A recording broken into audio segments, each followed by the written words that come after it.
कहा भी कि मध्य प्रदेश के अंदर एक व्यक्ति को नक्सलवादी घोषित करके मार दिया था जो गाय चराने जा रहा था।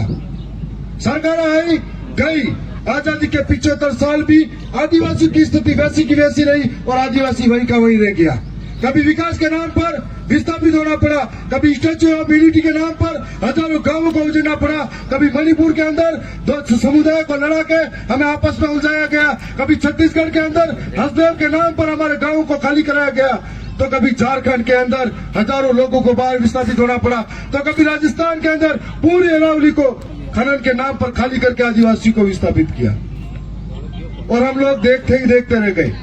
मैंने पिछले इस बार के सत्र के अंदर सदन में कहा था कि बाहर से खनन को कंपनियों को इस आदिवासी इलाके में रख सकते हैं और ये कंपनियां उद्योगपति की बिना कानून के यहाँ पर आकर खनन कर सकती है, लेकिन जो आदिवासी इस जंगल के अंदर जब से रह रहा है, इनके वन विभाग के कानून नहीं बने थे, ये संविधान लागू नहीं हुआ था, तब से इस सदन के इस जंगल के अंदर रहने वाला है और उस जंगल के अंदर रहने वाले आदिवासी को विस्थापित कर दिया जाता है। मैंने कई मंजर देखे हैं जब बेघर होता हुआ कोई पीड़ा लेकर रो रहा है, लेकिन उसकी पीड़ाओं का कोई सुनने वाला नहीं है। ऐसे वक्त में ये कहना चाहेंगे, कई बार कई तरह की घटनाएं सामने आती है, तब हमें लगता है कि इसका कारण कहीं कहीं हम भी होते हैं। इसलिए होता है कि जितने हम आदिवासी हैं उतने हमने अलग अलग संगठन बनाए, उतने अलग अलग झोले झंडे लेके घूमे और उतने ही तरीके से हम बढ़ते गए। यदि हम लोग एक नहीं हुए और यदि हम लोग एक होकर लड़ने नहीं लगे तो जंगल जाएगा, जमीन जाएगी और धीरे धीरे हम लोग खत्म होंगे। संस्कृति की बात करें तो आज हमें जो अधिकार मिले हैं, हमारी मूल पहचान है, हमारी संस्कृति है, इसीलिए अधिकार मिले। आधुनिकता की चकाचौंध के अंदर हम लोग अपनी संस्कृति से दूर भागते नजर आए और एक दिन ऐसा हो जाएगा कि कौन कहेगा कि ये आदिवासी है और आदिवासी और गैर आदिवासी में फर्क क्या महसूस होगा। इसलिए हमें समझना पड़ेगा और आज इस तरीके से लड़ना पड़ेगा। अभी पिछले सत्र के अंदर हम लड़े थे कि ऐसे ऐसे राजस्थान के अंदर भी कानून ला रही थी, डबल इंजन की सरकार, मतलब राजस्थान में भी बीजेपी और केंद्र में भी बीजेपी, तो यहाँ पर गुजरात में भी बीजेपी, और ऐसे में ऐसे ऐसे कानून आ रहे थे क्या उद्योगों के नाम पर सीधी जमीनें ले सकते हैं। हमने कहा कि राजस्थान ही नहीं, जहां जहां आदिवासी रहता है वन विभाग की जमीन है और उसके बाद में चारागाह जमीन भी है, उसके बाद में बिला नाम में जमीन भी है, लेकिन आदिवासियों के साथ में चारागाह बिला नाम पर ये उनकी नहीं है और कभी भी उनको कहकर हटवा सकते हैं। ऐसे कई किस्से सामने आते हैं और ऐसे में जरूरत है कि हमें एक होकर लड़ना पड़ेगा और लड़ना किस जगह है यह भी समझना पड़ेगा।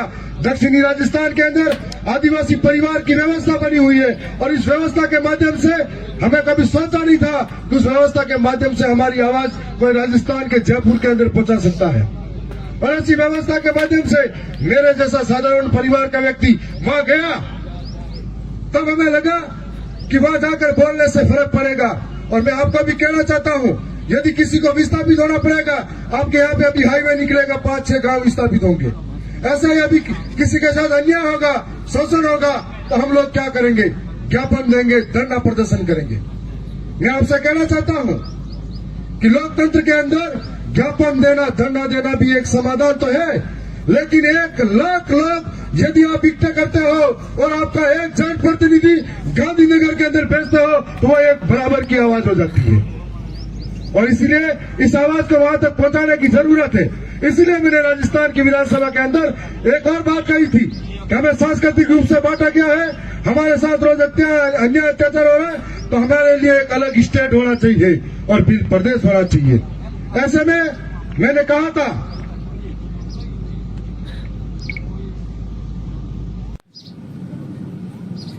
कि बिल प्रदेश क्यों जरूरी है।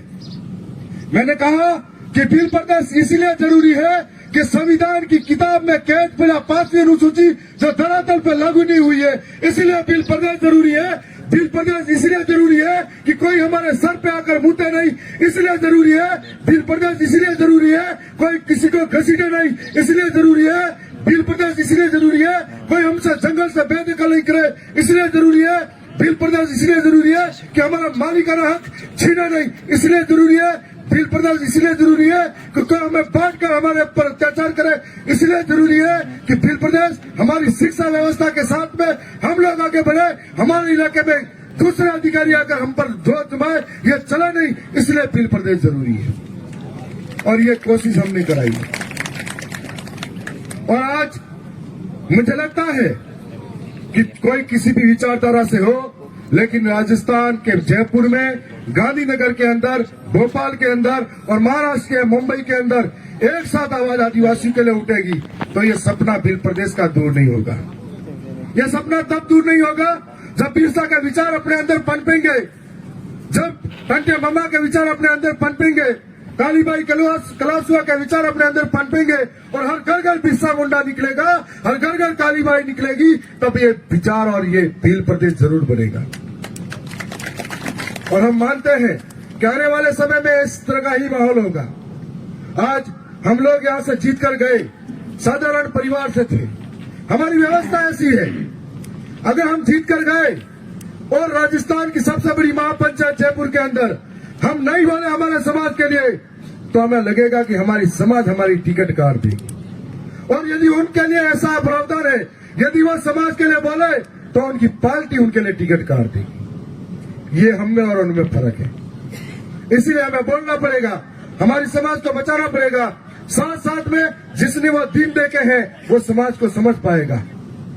आने वाले समय में कई ऐसे अफसर आएंगे जो आपको समझाएंगे और आप इन बातों में आएंगे, तो हमें समझना पड़ेगा कि ऐसे ऐसे सरकारें कानून ला रही है कि जो हमारे लिए लड़ेगा नहीं, तो ऐसे ऐसे कानूनों से हम लोगों को बेदखल कब किया जाएगा मालूम नहीं पड़ेगा। अभी राजस्थान के अंदर एक कानून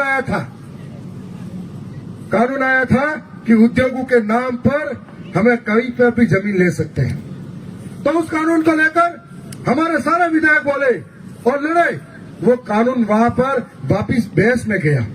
अगर हम नहीं बोलते तो वो कानून सीधा लागू होता और कई लोगों की जमीनें चली जाती उद्योगों के नाम पर। हमारे वहां पर एक कानून और ला रहे हैं, धर्मांतरण का कानून।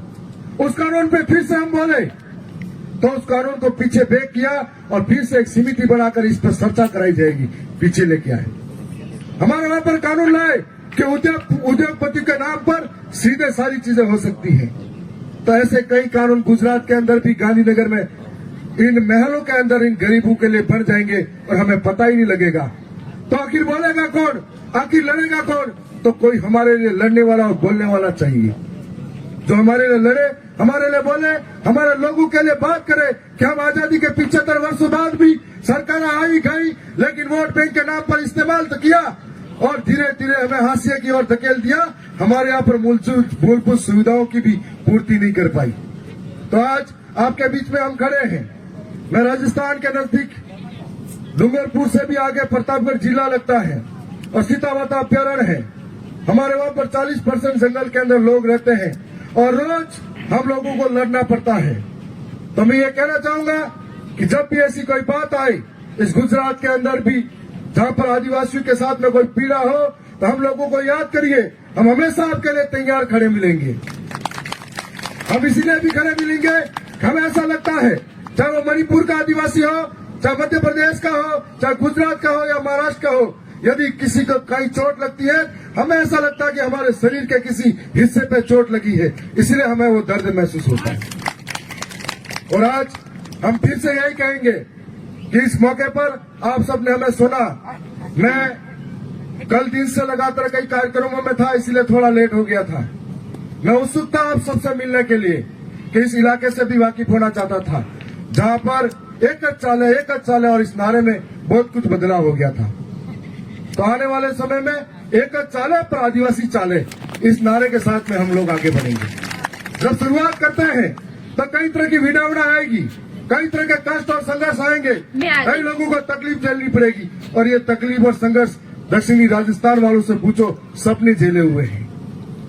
और मुझे मालूम है कि आज इस चिंतन शिविर के बाद में सच्चे सिपाही की तरह, सच्चे आदिवासी की तरह शादी में जाओ या मौत मरण में जाओ, लेकिन हमारे समाज के अंदर फैली कुरीति को बचाओ। साथ साथ मैं एक विशेष संदेश देना चाहता हूं।